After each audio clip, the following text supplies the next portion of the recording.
The church built upon the rock. Ito po ang sabi sa Matthew chapter 16, verse 18, mga kapatid. And I say unto thee that thou art Peter, and upon this rock I will build my church, and the gates of hell shall not prevail against it. Ito po mga kapatid, itong verse na ito ay inaangkin ng maraming relihiyon. Okay? Inaangkin po ito ng Katoliko, at yung church daw po nila ay yun po yung church na tinayo ni Kristo. Okay? Ang Iglesia ni Kristo mga kapatid ay inaangkin din po itong verse na ito. Inaangkin din po ito ng Mormons, inaangkin din po ito ng mga Baptist, marami sa mga Baptist ang maangkin ito, at halos lahat po ng denominasyon, okay, ng Christian, sa Christendom mga kapatid, maging ang evangelical, ay inaangkin po nila na ang church na ito ay yung church na itinayo po nila. At kahit po mga kulto, kahit po mga iba ang paniniwala, especially ito pong tinayo ni Eliseo Soriano na Church of God International, ay inaangkin din po ang verse na ito bilang sa kanila. Ngayon mga kapatid, tayo sa oras na ito, ano sa tingin nyo? Atin po ba ang verse na ito? Itong bang church na tinutukoy dito ay isang church na meron tayo ngayon sa New Testament? Okay, so maaring marami ang nag-iisip sa inyo kasi pagkat itong ituturo kong ito mga kapatid ay hindi kasi galing po ako ng Bible School, hindi po ito na ituro sa Bible School. But after po ng Bible School mga kapatid, ako po ay nagbabasa ng maraming libro by the grace of God, nagkukumpa-kumpara. Maraming librong ginawa, excuse me, maraming librong ginawa tungkol po sa ecclesiology. At sabi ko nga sa inyo kahapon, ang gumawa po ng syllabus, ang gumawa po ng mga lessons natin sa Bible School ay mga tao din po lamang mga kapatid. Pero ang ating final authority ay ang Bible. Okay? So, ibig sabihin, hanggat di tayo namamatay, tayo po mga kapatid ay estudyante ng Biblia. At hindi natin mauubos sa sobrang daming katotohanan sa Biblia na yan. Okay? So, ngayon mga kapatid, ang time period na ito mga kapatid, ang time period kung saan nag-exist o naumpisahan ang the church built upon the rock ay sa panahon mga kapatid, dalawa pong panahon ito. Okay? Old Testament and New Testament. Okay? So, Old Testament and New Testament. Kasi ang New Testament po mga kapatid nag-start sa cross at tuloy-tuloy po yan, bagsak po dito. Part pa rin po ito ng New Testament. Okay? Kaya lang po dito sa New Testament na kung saan ay connected po sa Israel, combine ang New Testament at ang New Covenant. Hindi ho pareho ang New Testament and New Covenant. Okay? Saka natin pag-uusapan yun mga kapatid. Pero mayroon pong pagbabago tungkol po sa mga pamamaraan at doktrina pagkatapos na ma-rapture ang church dito po mga minamahal. Makikita po natin po yan. Okay? Old Testament and New Testament time. Yan po. Diyan po na umpisahan yung church built upon the rock. Okay? This church is spoken by the Lord Jesus Christ during His earthly ministry within the bounds of kingdom revelation. Okay? Ulitin ko po. Within the bounds. Sinasabi ito ng Panginoong Kristo within the bounds of kingdom revelation, not New Testament revelation. Okay? Wala pa hong New Testament sa panahong ito. Okay, mga kapatid? Again, lagi ko pong pinapaalala sa ating mga minamahal, sa ating pong tagapanood, taga-subaybay, okay, the end of the Old Testament only happened at the cross. Ulitin ko po lagi ko po, kasi diyan tayo nagkakaroon ng yan po yung ating yan po yung ating ito ang dapat nating maging sign kung saan tayo nabibilang mga kapatid. Yan pong cross. Okay? Diyan po sa cross mga kapatid, maraming verse sa Bible na nagsasabi na sa cross mga kapatid, diyan po nagwakas ang Old Testament. At the same time, diyan din po nagsimula ang New Testament. Okay? Kaya sinasabi po natin, nung sinabi ni Jesus Christ, yung church built upon the rock sa Matthew chapter 16, verse 18, yan po ay part pa ng Old Testament. Okay? Ito po ang mga verses bilang paalala sa atin mga minamahal. Galatians chapter 3 verse 13, the Bible says, Christ hath redeemed us from the curse of the law, being made a curse for us, for it is written, Cursed is everyone that hangeth on a tree. So, kailan tayo tinubos ni Kristo? Sa sumpa ng batas. Ayon po sa verse na ito. When He was hung on that tree. Okay? Diyan po tayo tinubos. Diyan po tayo natubos. Diyan po tayo nakalaya mula sa law. Okay? Now, sabi po sa Bible, sa Colossians chapter 3, verse 14, Colossians chapter 2, verse 14, blotting out the handwriting of ordinances that was against us, which was contrary to us, and took it out of the way, nailing it to His cross. Okay? So malinaw po, yung ordinances, okay, which is contrary to us, sabi diyan, took it out of the way, nailing it to His cross. So dito po, naipako, ang naipako sa cross, hindi lang ang ating Panginoong Jesucristo, kundi maging ang law, okay, which is against us, sabi dito ng Bible, against us. Pag may kinalaman sa kaligtasan ng kaluluwa, ang law ni Moses ay wala pong bisa upang maligtas ang kaluluwa ng tao. Romans 10 verse 4, the Bible says, For Christ is the end of the law. For Christ is the end of the law. So yung pong end of the law na yan, ay hindi po nung ipinanganak ang Panginoong Jesucristo, kundi po nung ipinako ang Panginoong Jesucristo. Kagaya po nung sinasabi sa Galatians and sa Colossians. Okay? At ito po yung pinaka malinaw na sinasabi ng Bible sa Hebrews chapter 9 verse 16 and 17. Ito po ang pagkakasabi ng salita ng Diyos, Hebrews 9:16 to 17. For where a testament is, there must also of necessity be the death of the testator. Verse 17, for a testament is of force after man are dead, otherwise it is of no strength at all while the testator liveth. So maliwanag mga minamahal, na dito po sa cross, okay, sa pagkamatay ng ating Panginoong Jesucristo, diyan po natapos ang Old Testament, o yung tinatawag na, ito po ay under the law, ito ay under grace. Okay? Diyan po natapos. At kung maalala nyo mga minamahal, nung mapako ang Panginoong Jesucristo, okay, nung mapako ang Panginoong Jesucristo, nung sumigaw siya at ipinagkatiwala niya, binigay niya ang kanyang spirit sa Father, okay, di ba ho, lumindol? At paglindol po nun mga kapatid ay nahati mga kapatid, yung pong kurtinang makapal, yung veil sa temple, na kung saan ay naghihiwalay sa Holy of Holies at saka sa Holy Place. Okay? So ibig sabihin mga kapatid, may access na. Wala nang pangangailangan sa pari. Okay? May access na ang lahat pumunta sa Holy of Holies. Amen? Because of our Lord Jesus Christ. Okay? So malinaw mga kapatid, sana okay na po tayo doon, para hindi po tayo nagkakaroon ng pagkakagulo sa ating interpretasyon sa Bible. Okay, mga minamahal. Okay. Then, the New Testament church should start in the New Testament age. Amen? Tama naman, tiyo ba?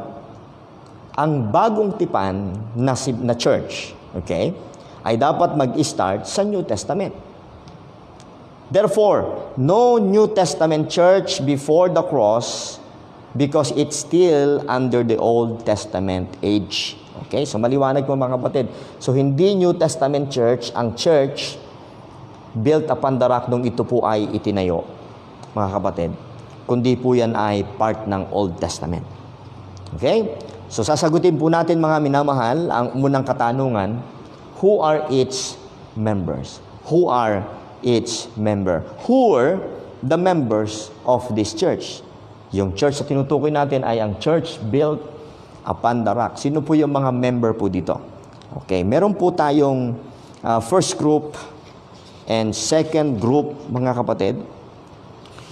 And sa dami po ng mga verses na akin pong ibibigay sa inyo mga kapatid, I don't know kung matapos natin po na pag-usapan ang church built upon the rock ngayong hapon. Okay? Sapagkat kinakailangan pong ibigay dito po sa una, who are its members? dapat po nating ipaliwanag ng maayos ito. Especially yung pong part na kung saan sinasabi ng Bible na pagkatapos nung sinabi ng Panginoong Jesus na upon this rock I will build my church. And then may semicolon po doon. At ang nakalagay doon, and the gates of hell shall not prevail against it. Pinaniniwalaan ng marami na yung gates of hell dito na hindi magpi-prevail ay yun pong tinatawag nilang continuity ng church. Ibig sabihin, hindi daw po matatapos sa history ang church na ito na itinatayo ng Panginoong Kristo. Ibig sabihin, wala pong magtatagumpay. So, ginawa pong symbolical, okay, yung salitang gates of hell. Okay? So, at may mga libro na sinulat tungkol po dito, especially yung Trail of Blood ni Carol, which is nabasa ko rin po yan at meron din po ako niyan. At pero kapag kain nyo po mga kapatid titignan, meron pong tinatawag sila na succession of the churches, succession of the local churches. But mapapansin nyo mga kapatid, yung local churches na sinasabi kahit po doon sa Trail of Blood, kung pag-aaralan nyo po yung mga taong mga nabanggit doon na daladala po yung authority daw from John the Baptist. Okay? Kasi po, pinatutunayan po ng Trail of Blood na ang Baptist Church, yung tunay na church na tinayo ni Jesus Christ. Okay? Pero kung titignan nyo po yung mga tao, mga kapatid, na binanggit po doon, pag-aaralan nyo po, outside doon sa book na yon, pag-aralan nyo, pagkilalanin nyo yung mga tao na yun, may mga leader doon na nabanggit sa Trail of Blood na ang paniniwala, mga kapatid, ay by works ang kaligtasan. Okay? Bagamat alam nyo ba na bagamat may mga Baptist ngayon na tinatawag na Baptist, marami pong mga Baptist ngayon, mga kapatid, na Sabado ang kanilang pagsamba para silang Seventh-day Adventist. At the same time, may Baptist po na losing salvation. So, kaya mga minamahal, dapat nating maunawaan ng lubos kung paano i-interpret itong verse na ito according to its context at hindi dun sa kung saan ay nagkaroon tayo ng preconceived and assumption tungkol po dito. Okay? So, ating titignan mamaya yung gates of hell, yung my church na tinatawag, which is ang Panginoong Jesucristo ang nagsabi. Okay? So, ang first group, mga kapatid, na member ng church na ito are those who are gladly received. The first group, the first member of this church, okay? Sila po yung may kasiyahang tinanggap. Those who are gladly received. And binaptize po sila nung tinanggap nila yung truth, yung message. Okay? Binaptize po sila ni John the Baptist. Okay? So, they who gladly received the message in the ministry of John the Baptist, okay, and the message and ministry of our Lord Jesus Christ during earthly ministry, and the message and the ministry of the 12 disciples and the 70. Diba ba? Maging yung 70 na disciples ay sinugo ng Panginoon at sila mga kapatid ay mayroong daladalang message at mayroon po silang daladalang ministry. Okay? Na pinaniniwalaan ng iba na yun na po yung New Testament Church. Okay? Mga kapatid, hindi po maaring maging New Testament Church yun kasi hindi pa ho yan New Testament. Pinakita natin yung mga verses. Okay. Now, pakinggan natin, balikan natin mga kapatid, ang message, okay? At tingnan natin yung ministry ni John, ni Jesus Christ, ang ating Panginoon, during earthly ministry, at ng 12 disciples. Babasahin ko po kung ano yung mga messages nila. Okay, but before that, mga kapatid, hindi ko nasulat dito, pero naalala ko, sa Romans chapter 15, meron akong nais basahin, tungkol sa ministry ng ating Panginoong Jesucristo during this time. Okay? Now, nais kong basahin mga kapatid sa Romans chapter 15, verse 8, sabi ng Bible. Romans 15, verse 8. Now, I say that Jesus Christ was a minister, was ang ginamit. Ulitin ko. Now I say that Jesus Christ was a minister of the circumcision for the truth of God. Sino nga uli ang circumcision? Mga Hudyo. Okay? Hindi po mga Gentiles. Si Kristo daw po ay ministro o ministered ng circumcision ng mga Hudyo for the truth of God. Anong purpose? To confirm the promises made unto the fathers. So, ang tawag po sa ministry ni Jesus Christ during this time is the confirming ministry of the Lord Jesus Christ. Confirming ministry. Bakit i-confirm? Saan? Confirming ministry. The promises made unto the fathers. Ito yung mga patriarchs. So, ibig sabihin mga kapatid, nagbigay ako sa inyo ng verse na ang ministry ng Panginoong Jesucristo dyan ay for the Jews during His earthly ministry. Now, tignan po ninyo mga kapatid kung sino at kanino siya nagpipreach. Most of the time, mapapansin nyo po, hindi pansin ang mga Gentiles. Noong mga panahon na yun mga kapatid, bagamat may lumalapit na mga Gentiles, pero kinakailangan makapasa, okay, sa qualification kung papaano pong bibigyan ng pabor ang isang hintil. Kagaya po nung panahon ng Old Testament, kung hindi sila magpapa-circumcise at magpapasakop under the Abrahamic covenant, ang mga Gentiles po mga kapatid ay hindi po kabilang o hindi po sila kasama sa programa po ng Panginoon. Kaya dito mga kapatid, titingnan po natin yung preaching ni John the Baptist during this time. Preaching ni Jesus Christ and preaching ng 12 disciples at kasama na po yung 70 dito. Ano po ang preaching, message, and ministry ni John the Baptist? Matthew chapter 3 verse 1 and 2, the Bible says, "In those days came John the Baptist preaching in the wilderness and saying, Repent ye, for the kingdom of heaven is at hand." Okay, again ang message niya ay repent ye, yung ye na tinutukan niya yung mga Jews, for the kingdom of heaven is at hand. Okay, so what is that kingdom of heaven? Is it the church? Is it the New Testament church? Is it the Baptist church? Okay?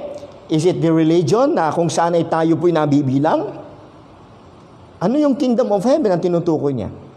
Repent, for the kingdom of heaven is at hand.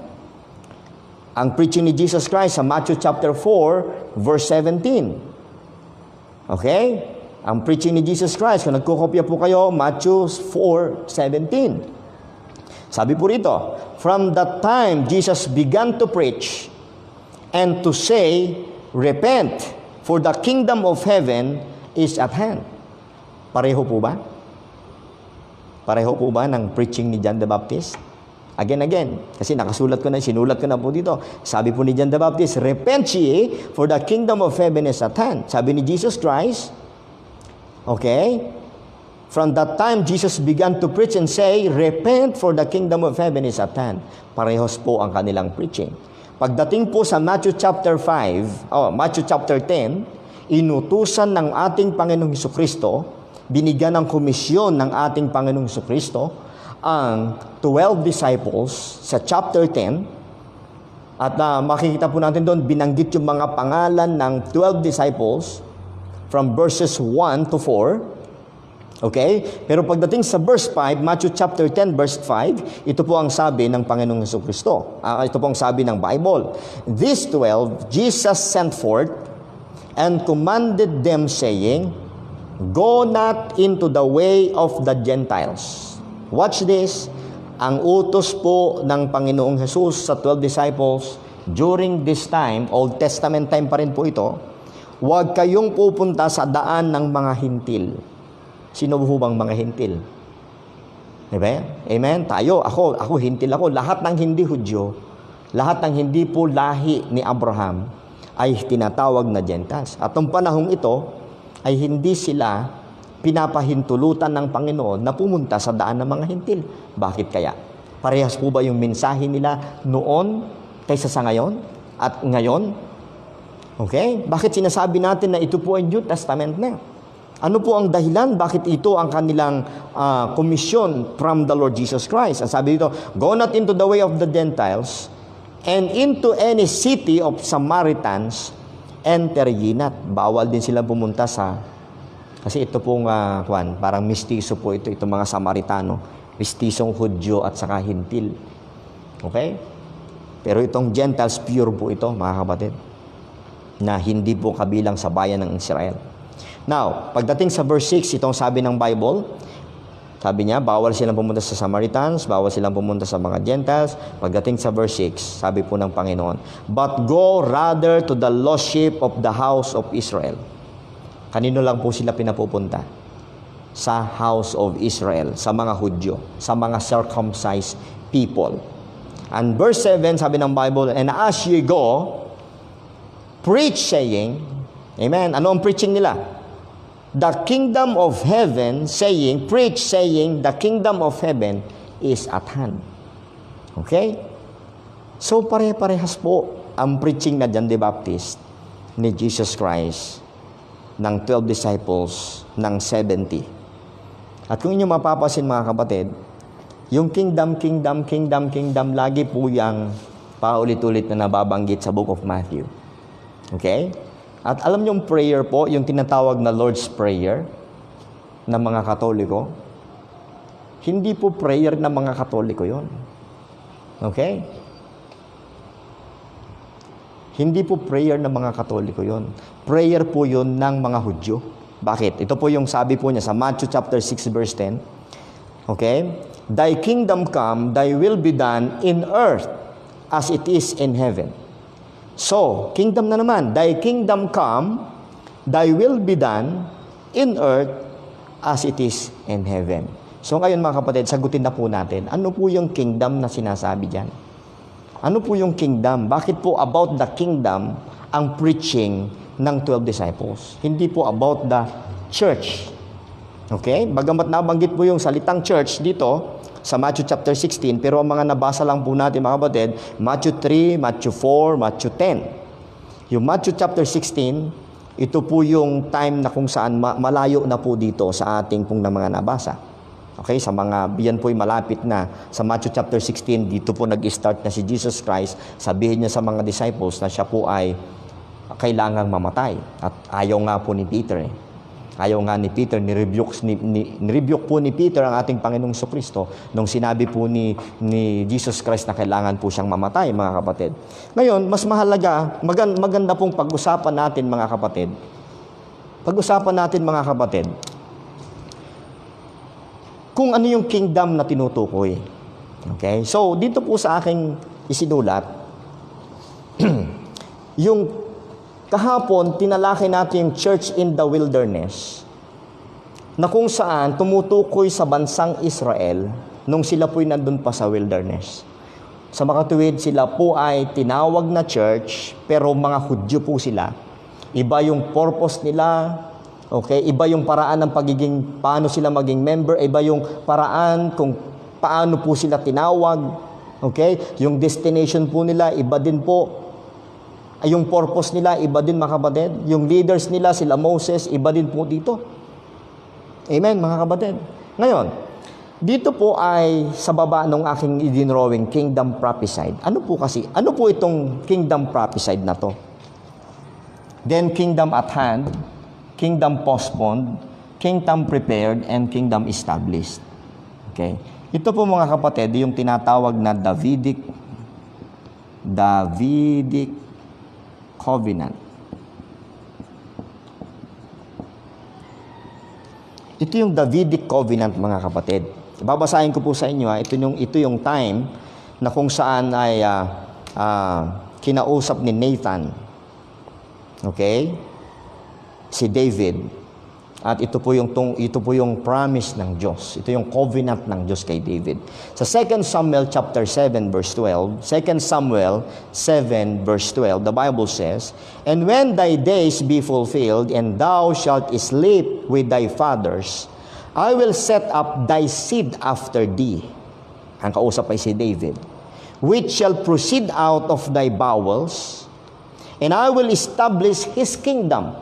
So may tinutukoy po Okay, ang Panginoon tungkol sa seed ni David na siyang gagamitin ng Diyos upang i-establish ang kingdom.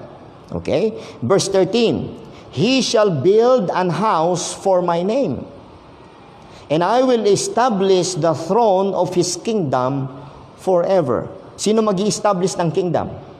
Yung kingdom ng seed ni David, ang Diyos. At ang sabi niya, forever. Verse 16, jump po tayo sa verse 16. And thine house and thy kingdom shall be established forever before thee. Thy throne shall be established forever. Amen? So maliwanag na sinasabi po dito nagsimula yan. Okay? Nangako ang Panginoon kay David na magkakaroon ng kingdom ang mga Hudyo. At yun po ay nasa linya po ni David. Now, pagdating mga kapatid sa Daniel chapter 2 verse 44, medyo malayo na po ang agwat niyan. Okay? So, Isaiah, yung binasa ko po ay 2 Samuel 7:12. Then, na-captive po sa Babylon itong mga Hudyo. And then, nagkaroon ng panaginip si Nebuchadnezzar. At makikita po natin dito na walang ibang pwedeng mag-interpret, kundi po ang may kakayahang mag-interpret, kundi si Daniel. At ito po yung sinasabi mga kapatid, dito po sa Daniel chapter 2 verse 44. Sabi ng Bible, again, part po ng kingdom prophesied. Ano po? Sabi po dito, and in the days of these kings shall the God of heaven set up a kingdom. So may sinabi dito na ang Diyos ay may isi-set up na kingdom which shall never be destroyed, and the kingdom shall be left to other people, shall not be left to other people. So hindi na ito pwedeng maipasa sa iba. Yung kingdom na ito, hindi na pwedeng maiwan sa ibang tao. Hindi kagaya nung kay Nebuchadnezzar. Okay, nakita niyo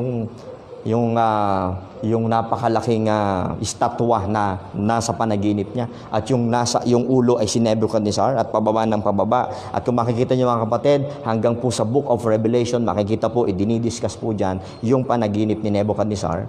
At sa huling-huli po mga kapatid, ng kasaysayan po ng Israel mga kapatid, sabi po dyan, yung lahat ng kingdom dito sa daigdig, okay, ay mawawasak. Ang sabi ng Bible, but it shall break in pieces and consume all these kingdoms, and it shall stand forever. So yung kingdom na tinutukoy po dito mga kapatid ay yun yung promised na kingdom na hinihintay ng mga Hudyo noon pa. Okay? Ngayon, alam doon natin ang history. Pagdating sa Book of Malachi, silent years, 400 years.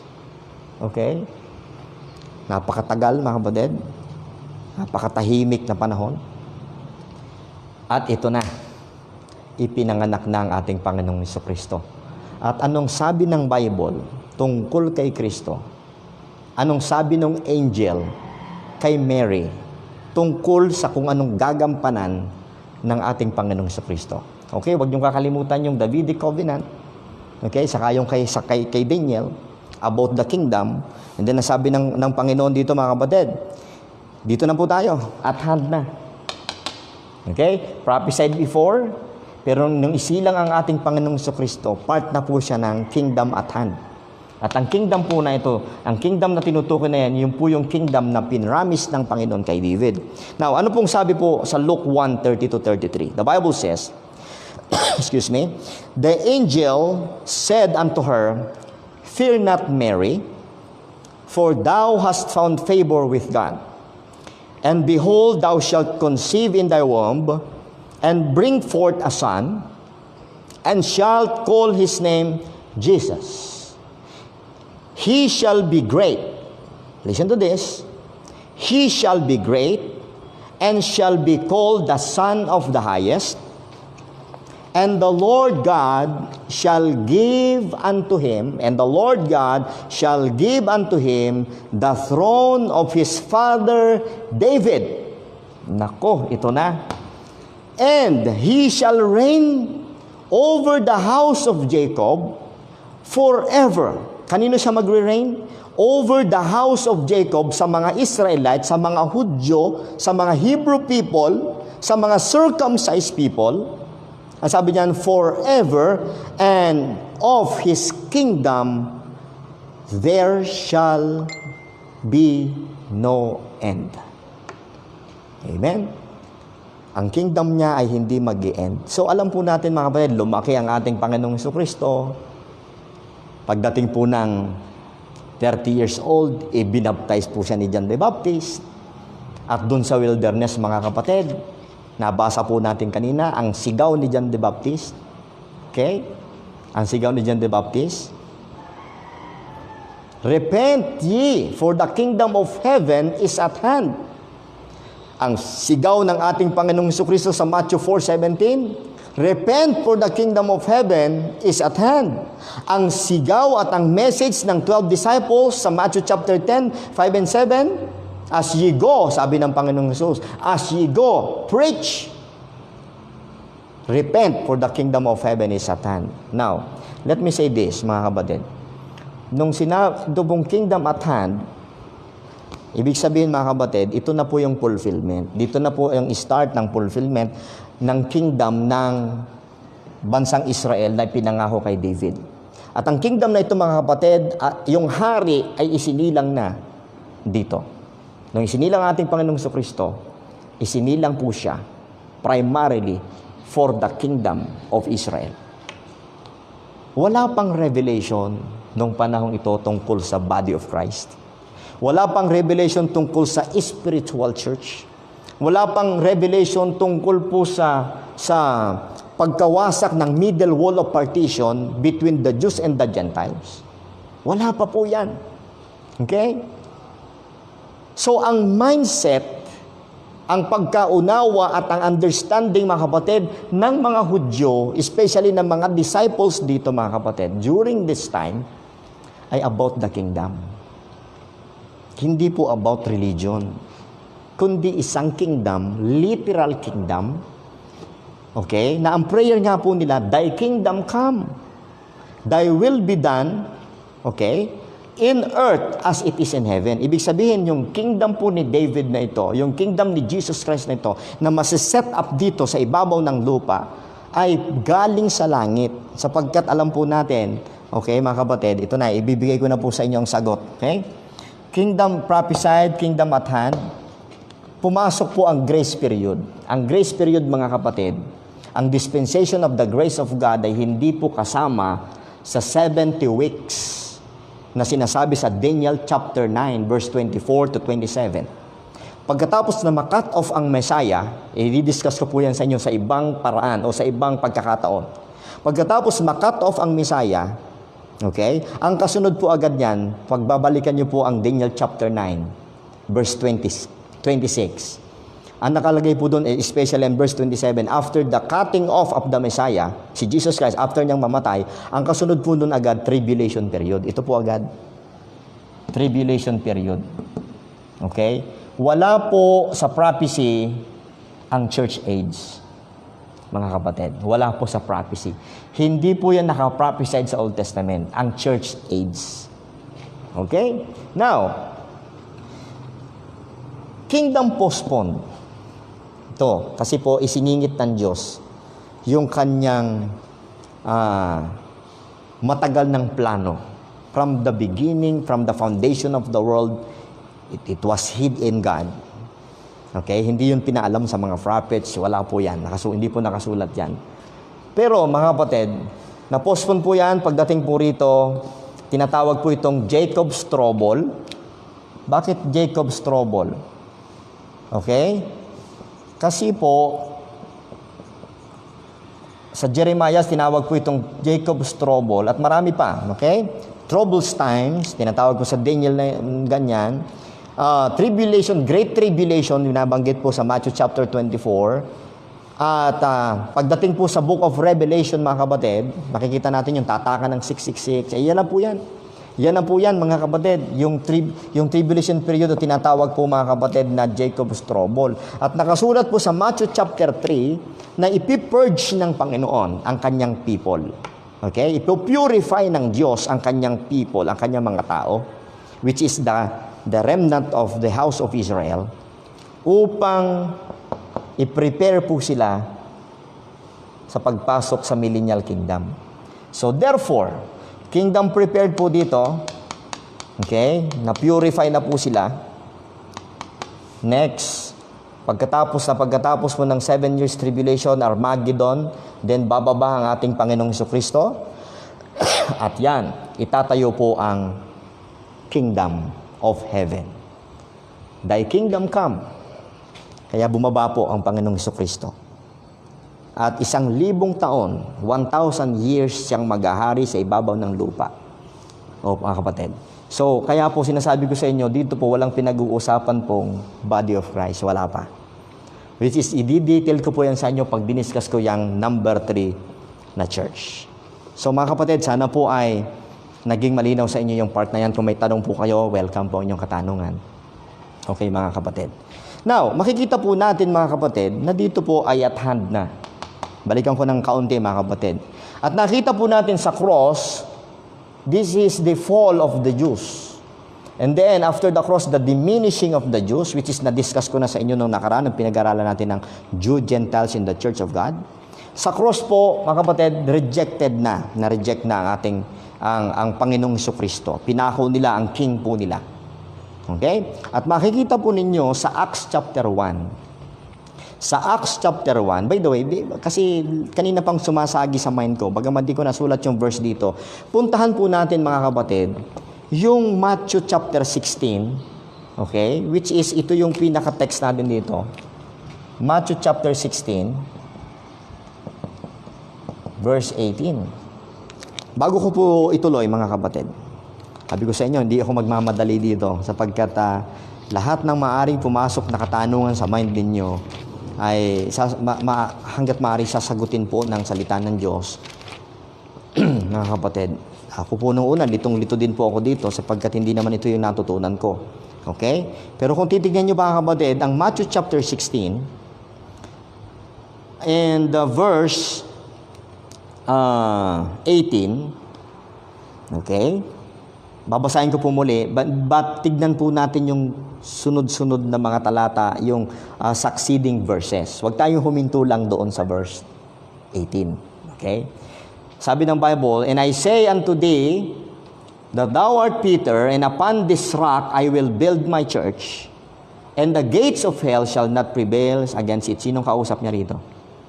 Si Peter. Sabi niya, upon this rock I will build my church, and the gates of hell shall not prevail against it. So, ang tinutukoy niyang rock, yung kanyang sarili, sa aking katawan. Dito, sa rock na to, ang tinutukoy yung kanyang sarili, itatayo ko ang aking iglesia. Okay?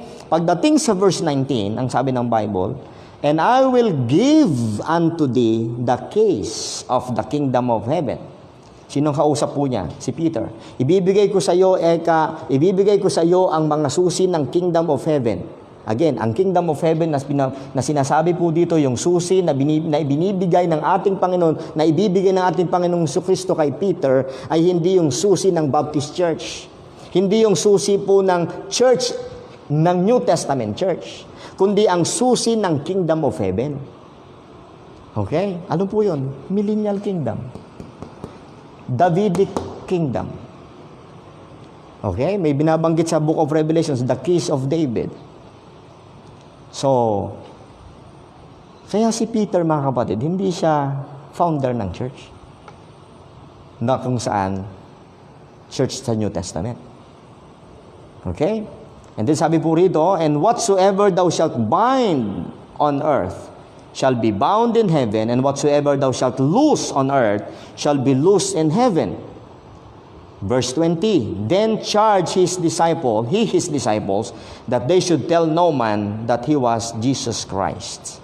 That he was Jesus the Christ. So pinagbawalan niya ang kanyang mga disciples, huwag niyo muna yung sasabihin kahit kanino. Okay? Pero mga kapatid, tignan nyo. Pagdating sa verse 21, sana andyan pa ho kayo. Sana buklatin niyo yung Bible ninyo. Tignan niyo yung context nito. Nandiyan pa rin sa setting na yan, nandiyan pa rin sila, magkakasama pa rin sila dyan, ang Panginoong Jesucristo, pinangakuan ng Panginoon, ibibigay ko sa iyo the keys of the kingdom of heaven. Sinabi niya kay Peter. Pagdating sa verse 21, anong sabi ng Panginoong Jesus? From that time forth, began Jesus to show unto his disciples how that he must go unto Jerusalem and suffer many things of the elders and chief priests and scribes, and be killed, and be raised again the third day. So, tandaan po ninyo, ang mindset ng 12 disciples ay kingdom. At ang king, pinakilala na ni Jesus Christ na siya yung Messiah. Pinakilala na ni Jesus Christ na siya yung hari ng kingdom na yon na isi-set up. Tapos pagdating dito mga kapatid, sinabi ng Panginoong Jesucristo, yung mga nakapropesiya sa kanya sa Isaiah chapter 53, sa Book of Psalms, marami pong sa Daniel chapter 9, tungkol sa pagkamatay ng Messiah. Pero pansinin po ninyo kung ano po ang respond ng 12 disciples, especially ni Peter. Tingnan niyo sa verse 22. Pagkatapos sasabihin ni Jesus Christ yung tungkol sa mangyayari sa kanya, and dito po yung gospel natin sa panahong ito yung death, burial, and resurrection. Nung marinig po ni Peter yung death, burial, and resurrection, which is the good news of our day, today, 1 Corinthians 15, 1-4, the gospel of the grace of God, yun po yun, death, burial, and resurrection. Nung marinig po ni Peter yung gospel of the grace of God na kung saan ay dito pa maipipreach, ano po ang respond niya sa verse 22? Then Peter took him. Look on your Bible. Then Peter took him, kinuha niya si Kristo, and began to rebuke him, saying, Be it far from thee, Lord, this shall not be unto thee. You see that? Hindi naniniwala at ayaw po ni Peter ng Panginoong Jesucristo'y mamatay. Okay? Kaya nga sabi ko sa inyo mga kapatid, yung mga nagsasabi na ang gospel dito before the cross ay death, burial, and resurrection pa rin.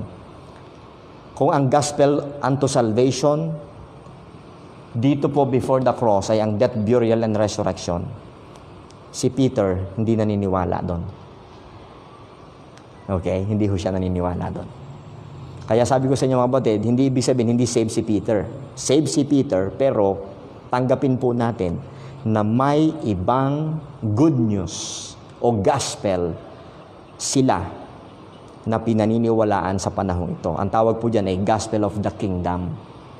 Gospel of the kingdom. Saka ko na po i-discuss po sa inyo. Ano po? Sa gospel of the kingdom, ang pumapaloob po doon ay si Jesus Christ ang dumating na Messiah. Okay? Tatanggapin dapat ng mga Jews si Jesus Christ na siya yung pinadala, siya yung sinugo ng Ama upang maging King of Israel. Okay? And then pagka tinanggap nila yun, magpabaptize sila kay John the Baptist. Okay? Pero alam po natin, bakit ang mga Pariseo hindi po tinatanggap po yan, mga kapatid. So, ang gospel nila sa panahong ito ay ang kilalaning si Kristo ang Messiah. Amen? Yun po yung paraan ng kaligtasan nila niyan nung panahon na yan. At wag nating ipilit na ang kaligtasan dito noon ay ang paniwala ng death, burial, and resurrection kasi hindi ho pinaniniwalaan yan ng 12 disciples. Tingnan nyo sa verse 23. But he turned, hinarap ni Jesus Christ si Peter, sabi niya, and said unto Peter, Get thee behind me, Satan, thou art an offense unto me, for thou savourest not the things that be of God, but those that of men. You see that? So nakita nyo mga minamahal, na pagkatapos na pinangakuan ng Panginoong Jesus si Peter na ibibigay sa kanya yung keys of the kingdom of heaven, ngayon nirebuke niya at sinabihan po niya na, Get thee behind me, Satan. You see, mga kapatid? Okay, so dinadahan-dahan ko pong ipaliwanag yan at mapapansin nyo paulit-ulit kong sinasabi para maging tumatak sa mind natin. Kasi po, kailangan matibag yung mga teaching na nasa mind natin na New Testament na ito'y tungkol sa church ng New Testament. Iba mga kapatid. Okay? Kaya pag nasagot natin ito ng buo, makikita po natin, itatanong din natin ito, ang tanong na yan para dito sa number 3 church and then sa number 4 church. At makikita nyo po mga kapatid, ibang-iba po at magkakaiba po talaga. Distinct po sila, mga kapatid. Now, okay. So, sa cross, mga kapatid, rejected. Okay? Rejected ang ating Panginoong Jesucristo. And then, pagdating sa Acts 1:6, excuse me, pagdating sa Acts 1:6, ang 12 disciples, alam nyo ang mind nila? Kingdom pa rin. Tingnan nyo po, Acts 1:6. Babasahin ko.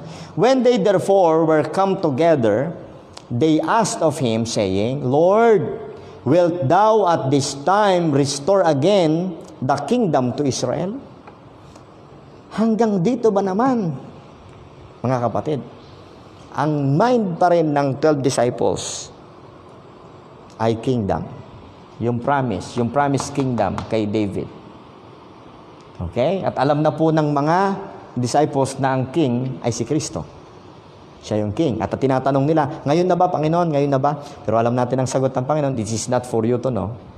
It is not for you to know kung ano yung inihanda ng aking Ama na nasa langit. Sa verse 7 po yun. Hindi ko na naisulat dito. So, nakita natin, mga kapatid, na hanggang sa Book of Acts, may flavor pa rin, at tuloy-tuloy po yan hanggang Acts 28, may diminishing na tinatawag ang Romans 11. Okay? The diminishing of the Jews. Okay? Pero makikita natin sa Acts chapter 1 hanggang 12, Acts 1 to 12, si Peter pa ho ang nasa spotlight. Pero pagdating, mga kapatid, ng Acts chapter 13 hanggang 28, si Paul na. Kapagkat unti-unti po, mga kapatid, in the mind of God, sa cross, na-postpone po ang kingdom promise sa Israel.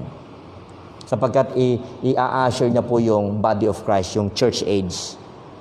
Okay? Pero sa tingin ng mga disciples, kasi naniniwala tayo sa progressive revelation, naniniwala tayo, mga kapatid, sa transition period, at the same time sa progressive revelation, at yan po ay nangyari during Acts period. Okay? So, mga minamahal, pagdating po sa, nasabi ko sa inyo kanina, pagdating po dun sa, after po na ma-rapture ang church, itong body of Christ, babalik po yun, mga kapatid, babalik po yung dating programa dito sa Church Built Upon the Rock. Kingdom prepared na po sila. Okay? Then, pasok sila sa millennial kingdom. At tawag po dyan ay kingdom established. Kingdom established. Kaya makikita natin sa Revelations 20, verse 6 and 7, ito po ang nakasulat, mga kapatid. Blessed and holy is he that hath part in the first resurrection. On such the second death hath no power, but they shall be praised of God and of Christ, and shall reign with him 1,000 years. You see? And shall reign with him 1,000 years. Ito na po yung kaganapan ng Davidic covenant. Ito na po yung at hand na sinasabi, mga kapatid, ng mga 12 disciples. Okay? Again, mga kapatid, lagi kong dinidiin po ito. Church built upon the rock ang tawag po dyan. Kasi tinawag silang church. Sa Matthew chapter 18, church po sila. Okay? So, mga minamahal, nandito pa lang tayo sa una. Who are its members? Kailangan kong ibigay ito upang maintindihan nyo ng lubos na ang mga member po dito ay mga Hudyo. Ang church in the wilderness ay mga Jews pa rin ang members na naghihintay sa promised kingdom na ipinangako noon pa sa lumang tipan, mga kapatid. Okay? So, pagkatapos mamatay ng ating Panginoong Jesucristo, unti-unti na nga po, mga kapatid, okay, na bumulusok, na wala po sa eksena ang mga Hudyo. Kaya dito po, mga kapatid, sa Romans chapter 11, mababasa niyo po yung the blindness in part, the blindness in part of the Jews. Ano pa? The casting away of the Jews. Yes, the fall of the Jews, the diminishing of the Jews. At makikita nyo rin po yung nasa Romans 11 din, the fullness of the Jews, which is ang tinutukoy po ay ang pagpasok ng millennial kingdom. Pero ngayon, at this present time, ang mga Hudyo, mga kapatid, ay set aside. Sapagkat church age po ito. So, yun po yung ating, ganyan po kahalaga, mga kapatid. Okay? So, ngayon, tingnan po natin. Saan pumupunta yung member, although part ito ng destination ng church, pero pasadahan ko po mga kapatid para mayroon na kayong madali nyo nang maintindihan pagdating natin dito. Okay? Paano yung ng mga namatay sa panahong ito, kagaya ho ng ni James, pinugutan siya ng ulo. Okay? Kagaya po ng mga mananampalataya sa message na ito about the kingdom na namatay before the cross, bago dumating ang New Testament. Saan ho sila pumunta? Okay? Listen to this. Those members who die before the cross went to paradise. It is also called Abraham's bosom. Okay? Dito sila pumunta. Yung mga member dito. Hindi sila pumunta ng langit, mga kapatid. Hindi ho sila pumunta ng langit. Okay? Samantalang malinaw po dito sa pag-member ka ng body of Christ, pag namatay ka, to be present from the bodies, to be absent from the bodies, to be present with the Lord. Hindi ho kamukha dito, pupunta sila sa Abraham's bosom. Okay? Paradise was one of the compartment of hell. So, ang tawag po dito mga kapatid ay hell. Okay? Sabi ng iba, Hades. Pero hindi po. Ating tingnan po yung mismong banggit ng salita ng Diyos sa King James Bible. Ang tawag po dyan ay paradise or hell. Ang paradise po ay isa sa compartment ng hell. Okay? They were at rest. They were at rest, but they were bound by the gates of hell until the resurrection of Jesus Christ. Jesus said that the gates of hell would not prevail against the church. Amen. So ito na po tayo. Pag-usapan na po natin yung sinasabi, ano pong meaning nung sinabi ni Jesus Christ na the gates of hell shall not prevail against it. Yung it na tinutukoy ito yung church na sinabi ni Kristo, I will build my church and the gates of hell shall not prevail against it. Bakit po? Literal hell po yun at literal gates. Walang kinalaman yun sa perpetuity ng local churches na tinuturo po ng mga hyper-successionism o hyper-successionists.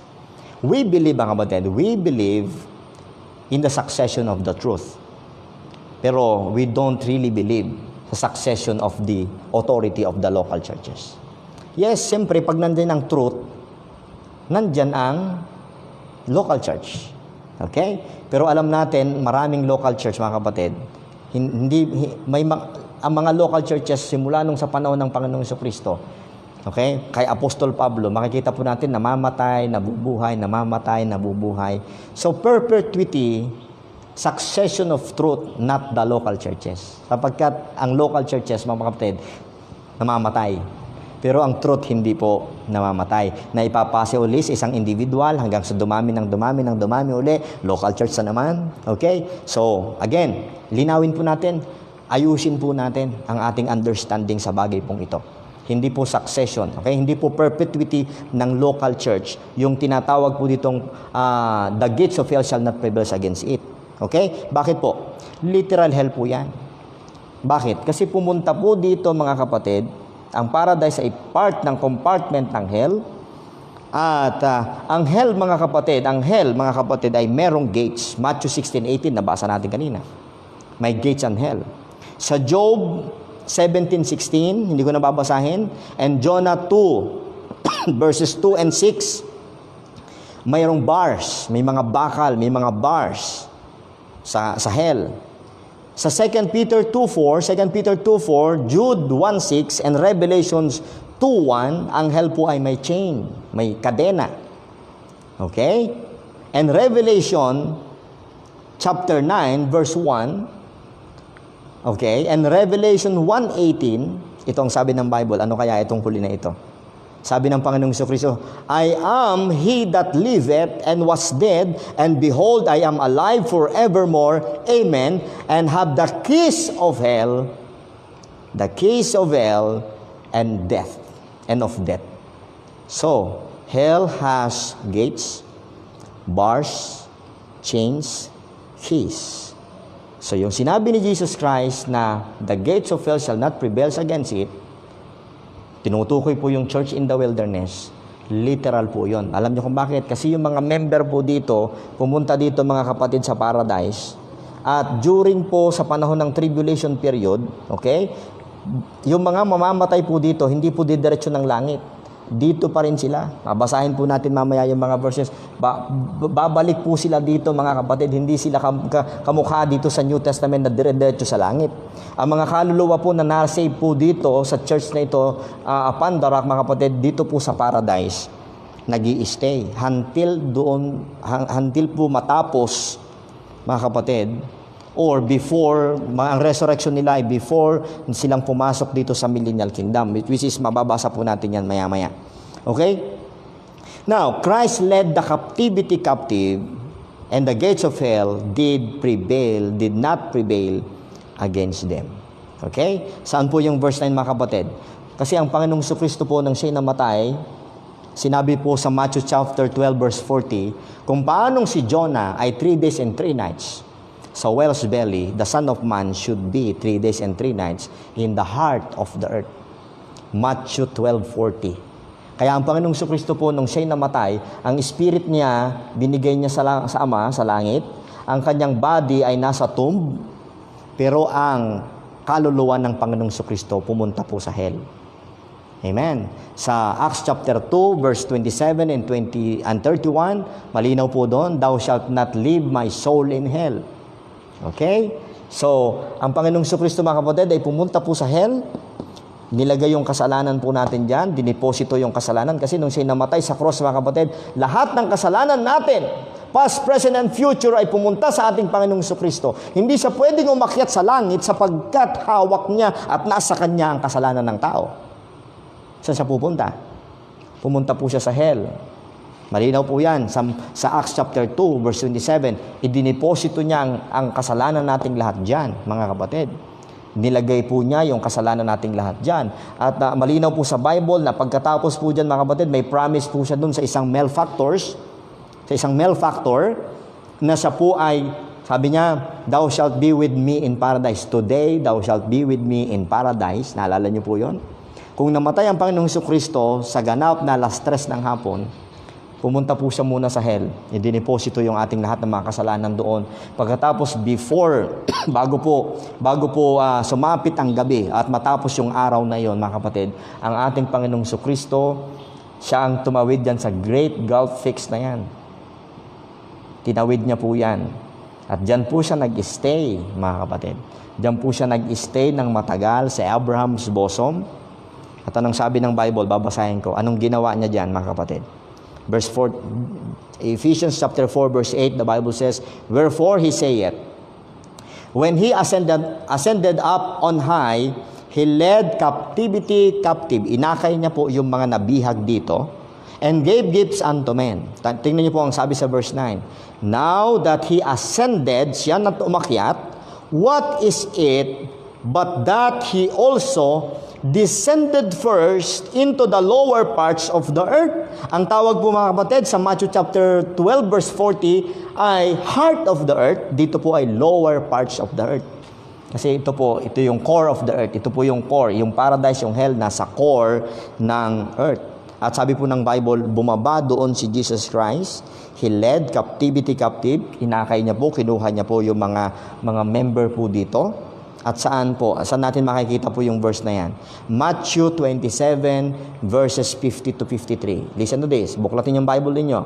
Matthew 27 verses 50 to 53. Sabi po ng Bible, Jesus, when he had cried again with a loud voice, yielded up the ghost. Okay, and behold, the veil of the temple was rent in twain from the top to bottom, and the earth did quake. Watch this.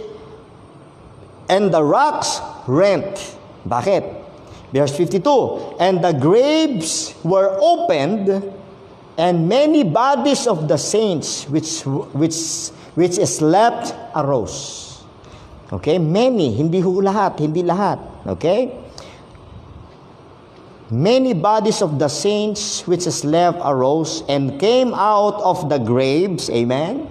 Lumabas sila sa libingan after his resurrection and went into the holy city and appeared unto many. So makikita natin dito mga kapatid na nung si Jesus Christ po ay mag-resurrect, the gates of hell did not prevail against the members of the church here.